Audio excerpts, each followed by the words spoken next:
Hello दोस्तों, पिछले video में हम लोग पढ़ चुके थे कि दर्पण के द्वारा प्रतिबिंब बनाने के नियम क्या होते हैं, दर्पण के द्वारा प्रतिबिंब बनते कैसे हैं। दर्पण द्वारा प्रतिबिंब बनाने के भिन्न भिन्न स्थितियों पर हम बात कर चुके थे। अब आज हम लोग पढ़ने वाले हैं कि दर्पण की फोकस दूरी और उसकी वक्रता त्रिज्या में क्या रिलेशन होता है। ठीक, वैसे तो हम तो जानते हैं कि दर्पण की फोकस दूरी व वक्रता त्रिज्या में जो संबंध होता है वो होता है F/R/2 होता है। लेकिन आज के वीडियो में हम देखेंगे कि ये F/R/2 आता कैसे है। इसका प्रूफ, बेसिकली कहने का मतलब है कि इसका प्रूफ हम लोग देखेंगे कि कैसे होता है। तो चलिए आज का वीडियो शुरू करते हैं कि दर्पण की फोकस दूरी और उसकी वक्रता त्रिज्या में जो संबंध होता है F=R/2 उसका प्रूफ कैसे होता है। ठीक, हेडिंग है दर्पण की वक्रता त्रिज्या R, जिसे कैपिटल R से डिनोट करेंगे, तथा फोकस दूरी में संबंध, फोकस दूरी कैपिटल F में संबंध। ठीक, हम आज जो ये निकालेंगे दर्पण की फोकस दूरी व वक्रता त्रिज्या में संबंध, ये हमारा अवतल दर्पण हो चाहे उत्तल दर्पण हो, दोनों के लिए वैलिड होता है। यही रिलेशंस होता है F=R/2, वेयर जहाँ पर F हमारा क्या होता है, F फोकस दूरी होता है दर्पण की, चाहे वो फोकस दूरी, चाहे वो दर्पण उत्तल दर्पण हो या अवतल दर्पण हो, तथा ये R जो होता है दर्पण की वक्रता त्रिज्या होती है। ठीक, दर्पण की वक्रता त्रिज्या, ये हो गया डिनोट्स जिसे फोकस दूरी को F से करते हैं, और R होता है। R और F क्या हमने आपको बता दिया। अब चलिए डायरेक्ट हम डेरिवेशन करते हैं कि होता कैसे इसका डेरिवेशन। हम अवतल दर्पण के लिए निकाल रहे हैं कि मान लेते हैं हमारा एक अवतल दर्पण है। ठीक, अवतल दर्पण के लिए ये निकाल रहे, भले ही इसी प्रकार से हम उत्तल दर्पण के लिए भी निकाल सकते हैं। ठीक, हमारा एक ये क्या है, अवतल दर्पण है, और हम जानते हैं कि अवतल दर्पण ये दर्पण का ध्रुव जिसे पॉइंट P से डिनोट करते हैं, और ये क्या होता है, दर्पण का मुख्य अक्ष होता है। मुख्य अक्ष कहें या इसी को इंग्लिश में कहा जाता है प्रिंसिपल एक्सिस। ठीक, ये क्या होता है, हमारा प्रिंसिपल एक्सिस होता है। और यहाँ कहीं हमारा क्या होता है, लाइन थोड़ा तिरछा बन गया है, अब सही है। ये क्या हमारा दर्पण का वक्रता केंद्र। ठीक, दर्पण का वक्रता केंद्र। मान लेते हैं कोई प्रकाश की किरण जो पॉइंट A से चल करके आती है, दर्पण पर आपतित होती है, और दर्पण पर आपतन के पश्चात यहाँ से टकरा के परावर्तित होती है। परावर्तन होने के पश्चात कहाँ से जाएगी, मुख्य अक्ष से जाएगी। ये हम जानते हैं, ये हम पहले पढ़ भी चुके हैं कि दर्पण के मुख्य अक्ष के समांतर आने वाली प्रकाश की किरणें दर्पण से परावर्तन के पश्चात मुख्य फोकस से होकर जाती हैं। क्योंकि ये जो किरण है मुख्य अक्ष के समांतर आ रही, इसलिए दर्पण से टकराई, कहीं भी टकरा सकती है, और टकराने के पश्चात जिस बिंदु को, मुख्य अक्ष के जिस बिंदु को काटते हुए वह आगे बढ़ी, उसे क्या कहते हैं, दर्पण का फोकस बिंदु कहते हैं। ये बात हम आपको पिछले वीडियो में बता चुके हैं। ठीक, अब हम क्या करते हैं कि पॉइंट A है, और इस पॉइंट पर, जिस पॉइंट पर ये टकराई है, उसे मान लेते हैं पॉइंट B, और पॉइंट F यह दर्पण की फोकस बिंदु है। ये इतना क्या कहलाता है, हमारा दर्पण की फोकस दूरी, जिसे स्मॉल f से डिनोट करेंगे। और हम जानते हैं कि दर्पण की वक्रता केंद्र और दर्पण के ध्रुव के बीच की दूरी को क्या कहते हैं, दर्पण का वो वक्रता त्रिज्या कहते हैं, जिसे कैपिटल R से डिनोट करते हैं। ठीक, मान लेते हैं यहाँ पर हमें एक अभिलंब खींचते हैं जो दर्पण के जो पॉइंट B से होती हुई जाती है, और ये अभिलंब क्या करती है, इस आने वाली प्रकाश की किरण को जो टकराई है, इसको एंगल I तथा एंगल R में डिवाइड कर देती है। ये हमारा एंगल I हो गया, एंगल R। तो लिखते हैं अब यहीं पर हम एंगल I = एंगल R। ये हम जानते हैं कि परावर्तन का दूसरा नियम होता है कि आपतन कोण सदैव परावर्तन कोण के बराबर होता है। ठीक, this is the equation first ले लेते हैं, और दूसरा इक्वेशन हम जानते हैं कि AB, सिंस ये दर्पण की वक्रता केंद्र से होकर भी जा रहा है, और ये हमारा अभिलंब है, और ये AB और CP ये जो रेखा है किरण आ रही है ए बी और सी पी एक दूसरे के समांतर हैं, इसलिए इस वजह से भी समांतर, क्योंकि angle I is equal to angle R, इसलिए हमारा ए बी इज समांतर सी पी। ठीक, अब समांतर किरण है इसलिए हमारा क्या होगा, angle I is equal to angle A B C बराबर होगा किसके, एंगल बी सी एफ के। ये क्यों बराबर होता है हम बताते हैं आपको।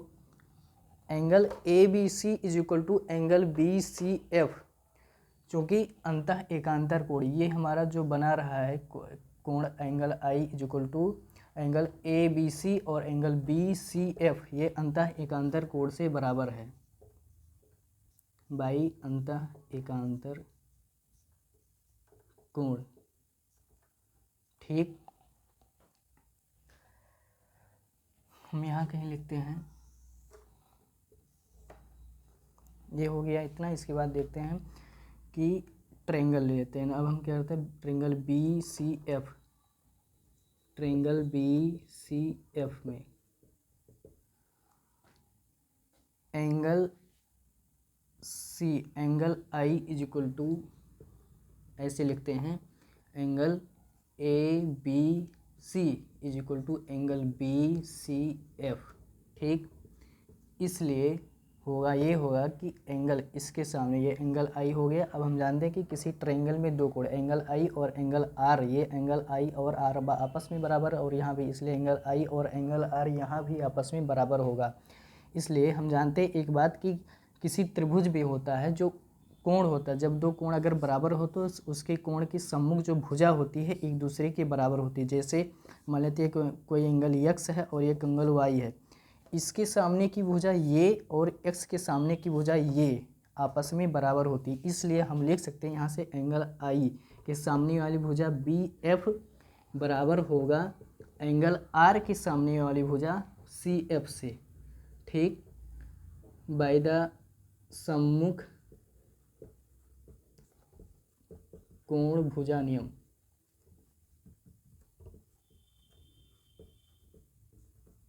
ठीक, ये हो गया। अब इसके बाद हम देखते हैं कि सी एफ, हम देखिए पूरा डिस्टेंस जो सी पी है, सी पी किसके इक्वल है, कैपिटल आर के इक्वल है। हम सी एफ को अगर लिखना चाहें ऐसे, सी पी को अगर हम लिखना चाहें तो C F plus F P लिख सकते हैं। क्यों, हम देख रही हैं जो पूरी रेखा है सी पी को सी एफ ये इतना डिवाइड करता है, पॉइंट एफ का जो सी पी को डिवाइड करता है दो भागों में, इन दोनों को जोड़ करके सी पी के इक्वल हम लिख सकते हैं, तो C F plus F P.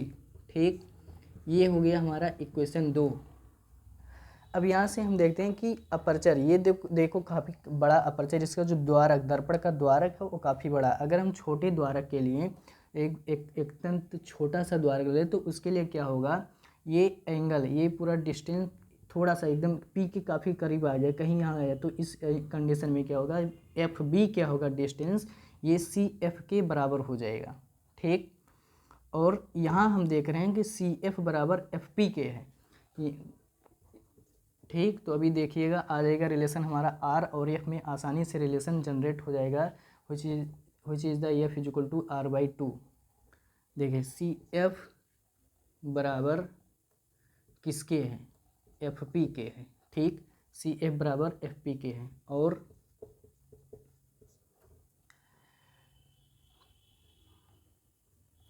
दर्पण के अत्यंत छोटे द्वारक के लिए, दर्पण के अत्यंत छोटे द्वारक के लिए हम जानते हैं कि अगर ये काफ़ी करीब आ जाएगा, ये पॉइंट जो बी है अगर पी के काफ़ी करीब आ जाएगा तो क्या होगा, ये पूरा डिस्टेंस जो सी एफ है वो बी एफ के इक्वल हो जाएगा। ठीक, इसको हम लिख सकते हैं सी एफ बराबर बी एफ। नाउ अब इसी को वैल्यू को सी एफ बराबर एफ पी को और बी एफ बराबर एफ पी, बी एफ बराबर सी एफ को इक्वेशन सेकंड में रख देंगे, हमें मिल जाएगा फ्रॉम इक्वेशन सेकंड हम लिख सकते हैं सी पी बराबर क्या हो जाएगा, सी एफ की जगह लिख दें हम ये एफ बी, सी एफ की जगह एफ बी लिख दें और उसके बाद में एफ पी तो है ही। अब ये जो एफ बी है ये एफ बी किसके इक्वल है, सी एफ के। ठीक, हमने कहा ध्यान से देखिएगा, ये एफ बी किसके इक्वल हो गया है, सी एफ के इक्वल हो गया, और ये सी एफ किसके इक्वल है, एफ पी के इक्वल है। ठीक, तो हम इसका मतलब क्या हुआ कि बी एफ की जगह एफ पी लिख सकते हैं। तो F P plus F P बराबर सी पी। इस पॉइंट को इधर हम लिखते हैं, ध्यान से देखिएगा।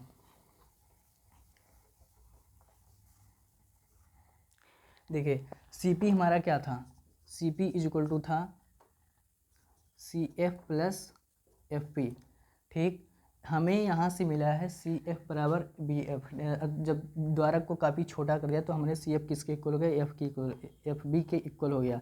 तो सी एफ की जगह हम क्या लिख सकते हैं, एफ पी लिख सकते हैं, और उसके बाद में ठीक सी एफ की जगह एफ बी लिख दिए, और सी पी की जगह तो आर है ही, आर हो गया। उसके बाद में एफ बी, सिंस यहाँ हम दिखा देंगे कि F B is equal to C F है, और since C F is equal to किसके हैं, C F is equal to F B के हैं, और ये एफ बी, और यहाँ से एफ बी क्या है, सी एफ के इक्वल है, और ये सी एफ किसके बराबर है, एफ पी एफ के बराबर है। तो C F is equal to P F लिखें बराबर एफ बी लिखें, ये तीनों आपस में बराबर होंगे, इसलिए C P is equal to F P plus F P पहले से ही था।